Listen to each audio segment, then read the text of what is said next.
Muy bien, esta es una forma de cómo se fabrican las hormonas tiroideas. Miren, el yodo llega a través de la circulación, ingresa por sus importadores sodio-yodo, ¿ya? Ingresa a la célula tiroidea. Este yodo hipoyodito, a través de esta proteína tiroperoxidasa, va a organificar, es decir, que le va a incorporar moléculas de yodo a los radicales tirosina de la tiroglobulina en el coloide, ¿ok? Y luego, esta tiroglobulina que está iodinada, ¿ya? Esta tiroglobulina que contiene hormonas tiroideas que se están juntando, entonces va a ser reabsorbida y degradada, y finalmente van a quedar las hormonas tiroideas, que van a ser expulsadas, que van a ser liberadas, secretadas hacia la circulación periférica. ¿Quedó claro? Muy bien.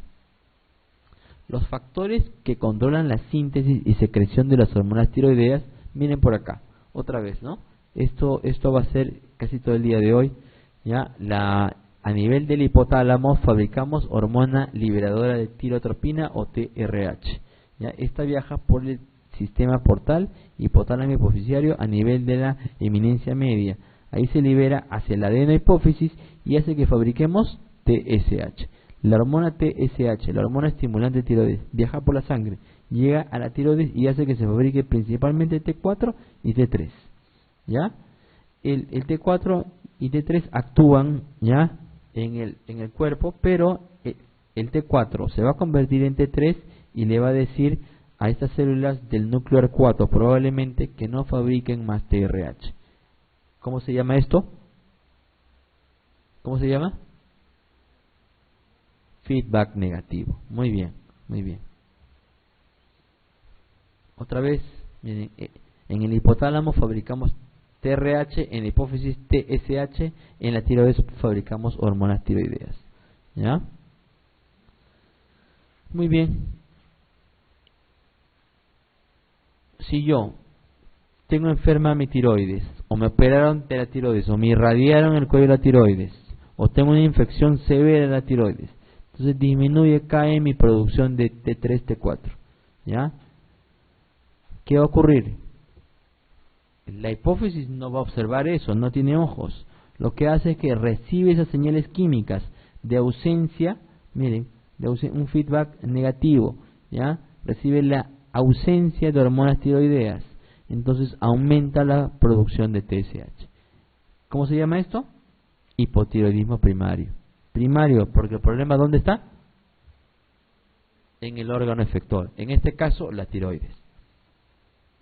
Entonces el T4 y T3 lo vamos a encontrar abajo, y el TSH, ¿cómo lo vamos a encontrar? Elevado. Muy bien. Vemos también que la tiroides se puede enfermar y puede aumentar solito, como quien dice, por acción autoinmune, puede aumentar su producción de T3, T4. ¿Ya? Aumenta esta producción de T3, T4, ¿ya? ¿Y qué le va a decir eso a la hipófisis? Le va a decir que deje de fabricar TSH. Entonces lo que vamos a encontrar es TSH disminuida. ¿Cómo se llama esto? Hipertiroidismo. ¿Ok? Primario, hipertiroidismo primario. Y la causa más frecuente en el Perú es la enfermedad de Graves-Basedow o Basedow, ¿ya? Entonces, en la cual encontramos T3, T4 elevados y TSH suprimido. Muy bien, finalmente, cuando la hipófisis deja de fabricar TSH, ¿ya? ¿Cómo se llama esto? La hipófisis, mi hipófisis, deja de fabricar TSH. ¿Cómo se llama esto? ¿Dónde es el problema en la hipófisis? ¿Cómo se le llama? Problema secundario, hipotiroidismo secundario. Entonces mi cantidad de TSH está muy disminuida. Entonces ¿cómo voy a encontrar el T3 y T4? También disminuidos. Se le llama hipotiroidismo secundario. ¿Dónde se ve principalmente el hipotiroidismo secundario? A ver, chicos. Acá tienen su respuesta. Si se daña mi hipófisis, ¿qué enfermedades normalmente dañan la hipófisis? Ya, vamos a ver en el futuro algo de las 9I, pero no se olviden, las causas más importantes son los tumores hipofisiarios. Otras causas es el síndrome de Sheehan, Otras causas son las irradiaciones. Otras causas son los accidentes. Otras causas son las infecciones. ¿Ok? En este caso, en el hipotiroidismo secundario, lo que encontramos es TSH, el T3 y T4 disminuidos y también el TSH disminuido. Muy bien. Pero por el contrario, si mi hipófisis está aumentando la producción de TSH, eso va a viajar por la sangre, va a llegar a la tiroides y le va a decir que fabrique más T3 y T4. Esto es una entidad extremadamente rara, que se llama hipertiroidismo secundario. ¿Ya? Esta enfermedad, si lo olvidan, no hay problema. T3, T4, encontramos aumentadas, el TSH lo encontramos también aumentado. Muy bien, la tiroides se va a regular. La deficiencia de yodo ocasiona una secreción preferencial de T3. ¿Ya? Cuando hay deficiencia de yodo, por ejemplo, cuando ocurría hace mucho tiempo, poblaciones que no consumían sal con yodo, estas poblaciones hacían lo posible porque su tiroides no fabrique T4, sino T3, porque T3 es la hormona activa. El exceso de yodo, por el contrario, inhibe la captación de yodo y la síntesis y secreción de hormonas tiroideas. Existe un famoso efecto Wolff-Chaikoff. Si yo ingiero demasiada cantidad de yodo, voy a tener un efecto de escape inhibitorio del exceso de yodo. Es decir, que si yo tomo mucho yodo, se me puede parar la producción de hormonas tiroideas. ¿Conocen algún caso? ¿Cuándo se hace eso, por ejemplo? Si yo tengo una tormenta tiroidea, si tengo una enfermedad tiroidea muy grave, lo que hago es darle yodo, yoduro, ¿ya? O yopodato, o lugol, ¿ya? Y le damos en gran cantidad y se detiene la producción. Uno pensará, oye, pero si la glándula está fabricando mucha hormona tiroides y yo le doy más materia prima, entonces lo podría empeorar. No, existe el efecto Wolff-Chaikoff, que es como un blunting, que es un cese de la producción de hormonas tiroideas por ese motivo. Muy bien, acá tenemos un diagrama de lo que es el efecto Wolff-Chaikoff. ¿Ya? El transporte de las hormonas tiroideas se libera aproximadamente 1% de las hormonas almacenadas todos los días. El T4 está entre 5 a 10 microgramos por 100 mililitros y el 0.03 se transforma en vía libre. Es decir, que la mayor cantidad de T4 está unida a proteínas.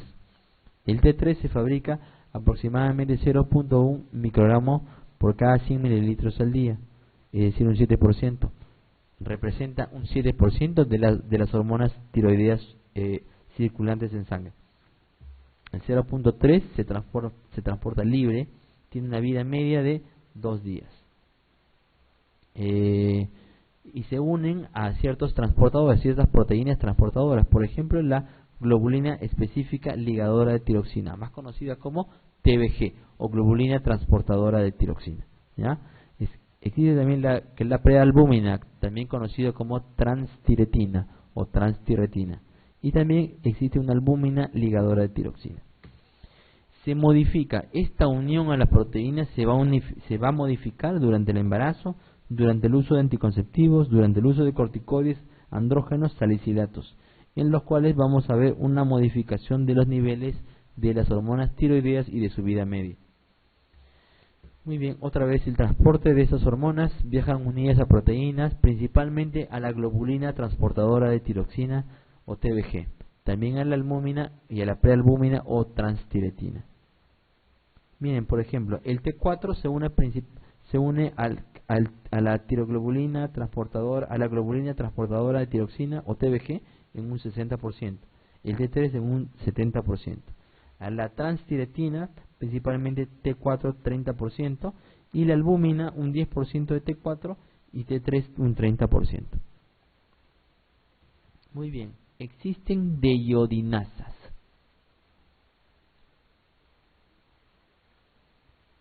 ¿Qué son estas sustancias? ¿Qué es esta frase extraña?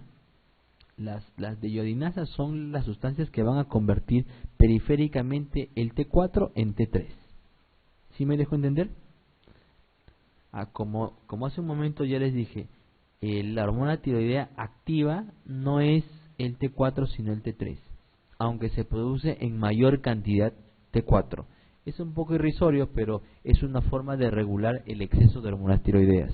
Se produce una hormona mucho menos activa que se va a activar periféricamente con la conversión a través de estas sustancias de iodinasas, es decir, que le quitan un yodo al T4 y lo convierten en T3.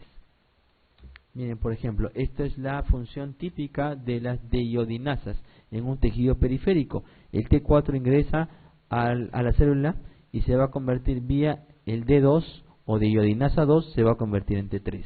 Esta va a ingresar al núcleo y va a tener sus efectos hormonales, ¿sí? Pero también hay una forma de regularse negativamente, ¿ya? Existe otra deiodinasa, D3, que la va a convertir tanto el T3 lo puede convertir en T2, que es una molécula o una hormona no activa, como puede convertir al T4 en T3 reversa o inversa, que tampoco tiene función biológica. ¿Sí me dejo entender? Entonces las deiodinasas van a controlar, ¿ya?, la cantidad de hormonas, la cantidad y función de las hormonas tiroideas. Las condiciones que disminuyen la conversión periférica de T4 a T3 es, por ejemplo, la vida fetal, la restricción calórica. Si yo estoy muy desnutrido, mi cuerpo más bien quiere que el metabolismo esté más bajo, entonces mi T4 no se va a convertir tanto en T3. ¿Sí? ¿Es lógico? Muy bien. En la enfermedad hepática, porque eso normalmente ocurre en el hígado. Si mi hígado no funciona bien, entonces el T4 no se va a convertir de forma adecuada en T3. En la enfermedad sistémica, si yo ando muy enfermo, si tengo una enfermedad muy seria, ando muy enfermo, no voy a querer que mi cuerpo esté con el metabolismo muy alto. Entonces la conversión a T4 a T3 disminuye. Drogas, obviamente, ¿no? Medicamentos antitiroideos, glucocorticoides, propranolol a alta dosis y el iopodato por efecto Wolff-Chaikoff disminuye la conversión de T4 a T3. Y la deficiencia de selenio. Algunos médicos, en algunas personas que tienen enfermedad autoinmune tiroides, recetamos buena cantidad de selenio. Muy bien, ¿cuáles son los efectos de las hormonas tiroideas en el corazón? Tiene una actividad cronotrópica positiva e inotrópica positiva. ¿Qué significa? Incrementa tanto el ritmo cardíaco como la contractilidad del corazón, la fuerza por la cual se contrae el corazón. Por eso es que cuando uno ha examinado alguna vez un paciente que tenga hipertiroidismo, a ver, ¿han examinado a un paciente con hipertiroidismo? Le han puesto el estetoscopio, uno que está taquicardia obviamente, pero su ritmo cardíaco es más fuerte, su latido cardíaco es más fuerte, te golpea el estetoscopio, es muy fuerte, ¿ya? Es por eso, no solamente es acelerado, sino también con fuerza, tiene mayor inotropismo. En el tejido adiposo es catabólico, es decir, ocasiona lipólisis. En el músculo también es catabólico, incrementa la destrucción o proteólisis de las proteínas, ¿ya? Por eso es que las personas que tienen hipertiroidismo mal controlado, ¿qué pierden? Pierden peso. Si yo pierdo grasa y pierdo músculo, ¿qué pierdo? Pierdo peso. Por eso que las personas vienen a la consulta por pérdida de peso. Por eso que uno de los síntomas del hipertiroidismo es la pérdida de peso. En el hueso, ¿ya?, aumenta el recambio óseo, lo cual en una mujer posmenopáusica la puede llevar a acelerarle su osteoporosis, ¿ya? En el sistema nervioso central ya va a promover el desarrollo normal del cerebro. Por eso es que los niños que nacen con hipotiroidismo y no se reemplazan desarrollan retardo mental. Muy bien, en el intestino aumenta la absorción de carbohidratos. Es por eso que muchas personas que tienen predisposición a diabetes y desarrollan hipertiroidismo, al aumentar la absorción de carbohidratos pueden tener glucosa elevada. Los lípidos estimulan la formación de receptores de LDL, es decir que al haber más receptores de LDL, el LDL en la sangre, ¿qué va a ocurrir? Disminuye. Por eso que típicamente en las personas con hipertiroidismo vemos LDL muy disminuidos, ¿ya? Y otros, ¿no?, calorigénicos, ¿no? Aumenta la producción de calor. Por eso que las personas, otro de los síntomas del hipertiroidismo es intolerancia al calor. Muy bien, unas preguntitas con respecto a la TSH. Estimula la liberación de TRH. A ver, la TSH, ¿qué hace? Estimula la liberación de TRH. ¿Quién estimula la liberación de hormona liberadora de TSH? No. Bueno, bajos niveles de hormonas tiroideas, pero lo más importante es el estímulo, el estrés, por ejemplo. Estimula el TSH o la TSH estimula la captación de yodo por la tiroides. Sí, eso hace, por eso es la forma en la cual el TSH aumenta la producción de hormona tiroidea. ¿Es una hormona liposoluble? No, como lo hemos visto hace un momento, es una hormona proteica, no es liposoluble. Se libera al sistema se libera al sistema portal hipotálamo hipofisiario. ¿Sí o no? A ver, quiero que les quede claro. Las hormonas hipotalámicas se liberan al sistema portal hipotálamo hipofisiario.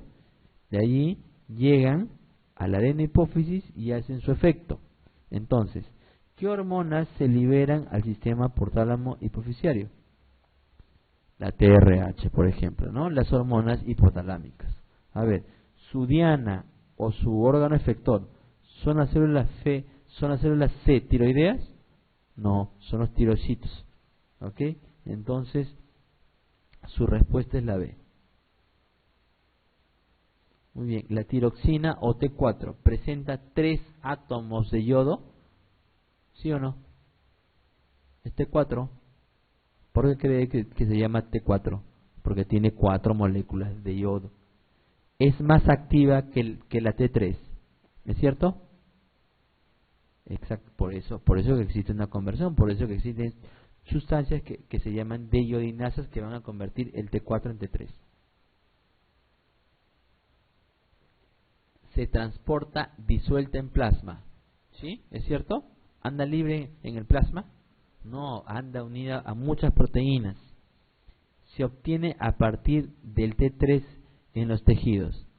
No, todo lo contrario, más bien el T3 se forma a partir de T4 en los tejidos. ¿Es la principal secreción de la tiroides? ¿Eso es cierto? Sí, eso es cierto. 40 veces más T4 que T3. Su respuesta es la E. Las hormonas tiroideas viajan libres en el plasma sanguíneo otra vez. Eso es negativo, ¿ya? Porque viajan unidos a proteínas. Se unen principalmente a receptores de las membranas celulares. A ver, ¿dónde están sus receptores? Las hormonas tiroideas, ¿dónde tienen sus receptores? Nucleares. Sus receptores son nucleares, en el núcleo, ¿ya? Favorecen la liberación de TSH. Si yo tengo muchas hormonas tiroideas, ¿qué va a ocurrir? Feedback negativo. ¿Y qué significa? Lo típico, ¿no? En el hipertiroidismo, que tengo mucha hormona tiroidea, vamos a ver el TSH suprimido. ¿Afectan al sistema nervioso central durante el desarrollo? Es correcto, ¿no? Porque sin esas hormonas tiroideas no se va a afectar el sistema o no se va a desarrollar de forma adecuada el sistema nervioso central, lo cual nos puede llevar a retardo mental. ¿Contienen o no yodo las hormonas tiroideas? Contienen yodo, ¿no? De hecho es la clave de la formación de las hormonas tiroideas. Bien, su respuesta es la D. ¿Cuál de las siguientes causas no aumenta la tiroglobulina? A ver, embarazo sí, hepatopatía crónica, hipotiroidismo aumenta la tiroglobulina porque aumenta el transporte. Los estrógenos también la aumentan, ¿ya? Su respuesta es la hepatopatía crónica, porque quien fabrica la tiroglobulina es el hígado, ¿ya? Si yo tengo una enfermedad hepática crónica que me está lastimando el hígado, voy a tener menos tiroglobulina. En la hepatitis infecciosa no. Su respuesta es la C. Los niveles plasmáticos elevados de tiroxina pueden producir lo siguiente, excepto, a ver, si yo tengo mucha tiroxina, ¿ya? Como en el hipertiroidismo, ¿hay un aumento en el gasto cardíaco? ¿Ocurre? Sí, ¿no? Es inotrópica positiva, ¿ya? ¿Aumenta la concentración plasmática de creatinina? ¿Cuándo ocurre el aumento de creatinina? Cuando el riñón está dañado, ¿no? Por un montón de causas. ¿Acelera la frecuencia cardíaca? Por supuesto que sí. Uno de los síntomas del hipertiroidismo es la taquicardia, las palpitaciones. Reduce el peso corporal. De hecho, hay muchas personas, no quiero mencionar su nombre, pero hay muchos médicos que trabajan con hormonas tiroideas para perder el peso de las personas, ¿ya? Aumenta el metabolismo. Aumenta el metabolismo también, eso es correcto, ¿ya? Aumenta el metabolismo. Muy bien, su respuesta es la B. Son estados asociados a disminución de la conversión periférica. A ver, ¿en qué estados la capacidad de convertir T4 en T3 está disminuida? Excepto, a ver, en el ayuno, sí. En la desnutrición, sí. En el estrés, sí. En el sueño, en la vida fetal, un neonato pretérmino es casi un feto, ¿no? Casi está en la vida fetal, entonces eso ocurre, ¿ya? En el sueño no hay un aumento o mejor dicho, no hay una disminución en la conversión periférica de T4 a T3. El hipotiroidismo secundario, a ver, este es muy fácil, se caracteriza por, a ver, ¿qué existe en el hipotiroidismo secundario? ¿Qué baja? ¿Secundario dónde es el daño? En la hipófisis, ¿ya? Entonces, la hipófisis para la tiroides, ¿qué produce? TSH. Entonces, ¿qué voy a encontrar? TSH bajo. Además, si no hay TSH, ¿qué no voy a fabricar en la tiroides? T3, T4. A ver, acá vemos, disminución de TSH, disminución de T3, y esto es correcto. Entonces, mi tiroides, mi hipotálamo, perdón, se va a dar cuenta que mi hipófisis no fabrica TSH. Entonces, ¿qué hace? Aumenta la producción de hormona liberadora de tirotropina o de TSH.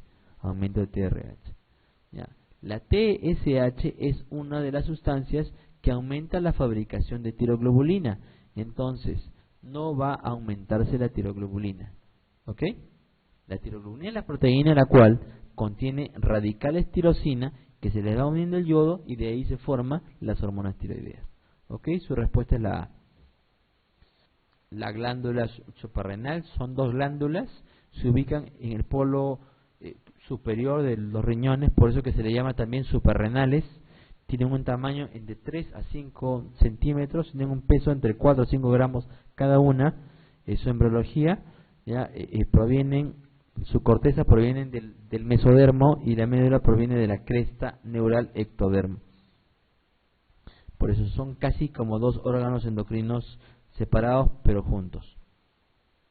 Muy bien, esto es más o menos su histología. Acá tienen las arterias capsulares que las van a alimentar. Vemos acá las tres capas que hemos conversado hace un rato, ¿ya? La capa glomerular, la capa fasciculada, que es la capa más grande, y la zona reticular. Y por dentro está la médula. La zona glomerular, ¿qué fabrica? Mineral corticoides. ¿Cuáles son? Aldosterona. Muy bien. La zona fasciculada, ¿qué fabrica? Cortisol. ¿Ya? Y la zona reticular, ¿qué fabrica? Andrógenos débiles, dihidroepiandrosterona, androstendiona, dihidroepiandrosterona sulfato. ¿Ya? Para que no se olviden, zona glomerular, aldosterona, mineral corticoides. Zona fasciculada, glucocorticoides, cortisol. Zona reticular, andrógenos débil, dihidroepiandrosterona, DEAS, ¿ya? Y A4 o andostrendiona. En la médula, ¿qué se produce? Catecolaminas. ¿Cuáles son? Principalmente adrenalina y noradrenalina. Pero si la médula adrenal está enferma, fabrica más noradrenalina, como vemos en los casos de feocromocitoma.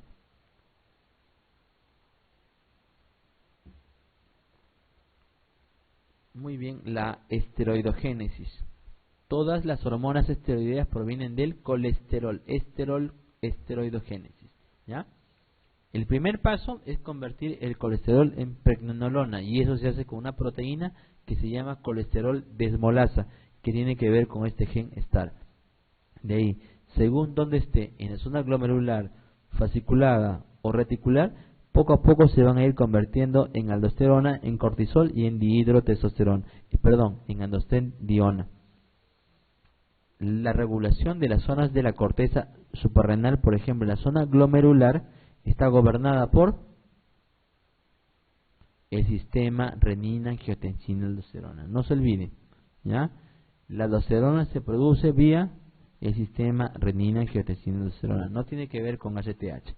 En cambio, la zona reticular y fasciculada sí actúan, sí están gobernadas por la función de la hormona adrenocorticotropa, ¿ya? Que les ordena a fabricar cortisol.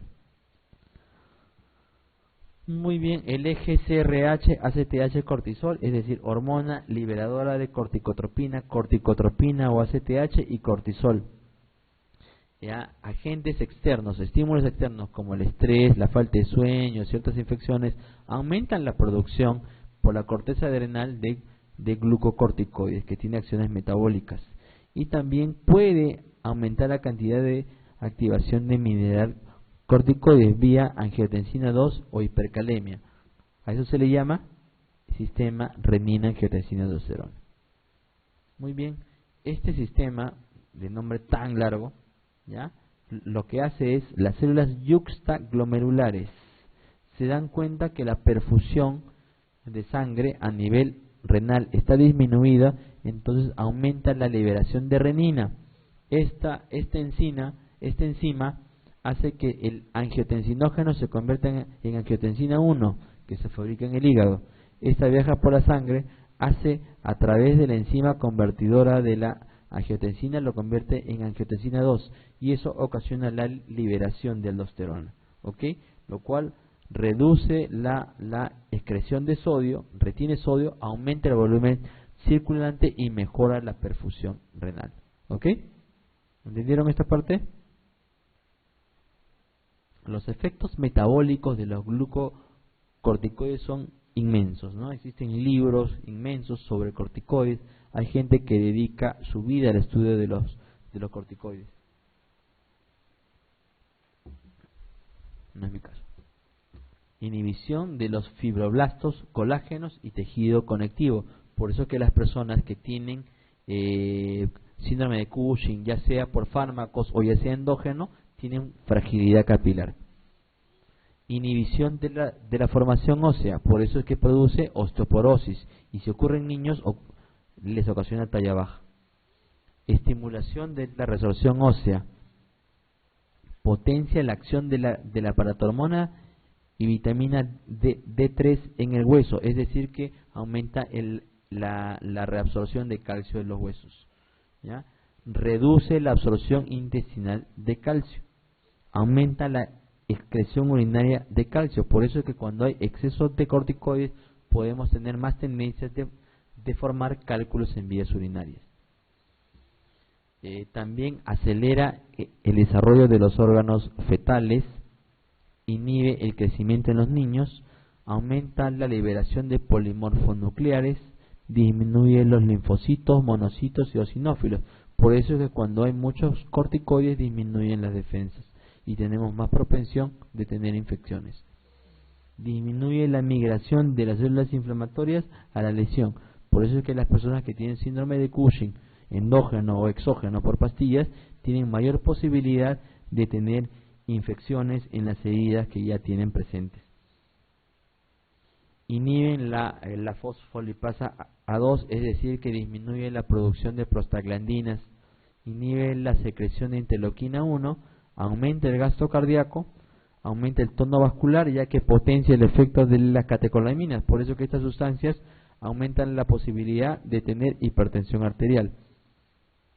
Regula la expresión de receptores adrenérgicos, aumentan los receptores adrenérgicos, es decir, que aumentan la posibilidad de tener hipertensión. Y regula la síntesis de renina. Entre otros, va a retener el sodio, va a excretar más potasio, ocasiona hipocalemia, aumento de la presión arterial, aumento de la filtración glomerular, los corticoides, glucocorticoides. En los efectos farmacológicos que van a ocurrir en el sistema nervioso central, vamos a observar euforia o depresión, psicosis, disminución de la memoria, aumento del apetito, insomnio y disminución de la libido.